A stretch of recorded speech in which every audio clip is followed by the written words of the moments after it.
Pensez-vous à transférer des capitaux dans des pays qui n'adhèrent pas au CRS afin d'éviter l'échange automatique d'informations fiscales?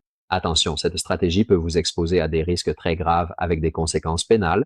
Nous, du cabinet d'avocats international ICA, assistons les entrepreneurs et les particuliers impliqués dans des enquêtes pour dissimulation de capitaux dans des juridictions non coopératives.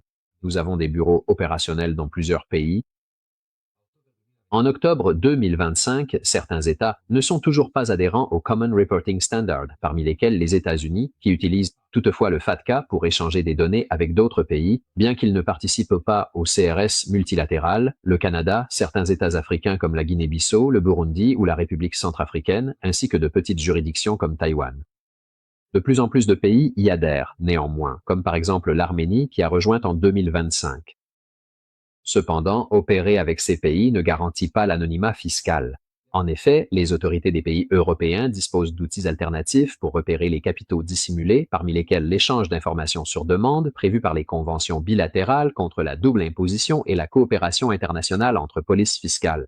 De plus, transférer des capitaux vers des pays non membres du CRS peut constituer un indice d'évasion fiscale internationale aggravé.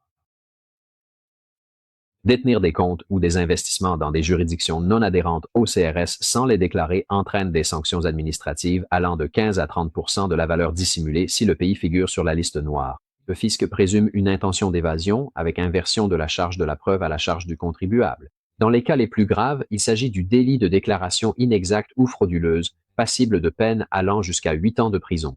Les autorités peuvent ordonner la saisie préventive de biens et de patrimoines en Italie comme à l'étranger. De plus, le recours à des pays non coopératifs peut aggraver les accusations en cas de procédure pénale en démontrant l'intention de dissimulation.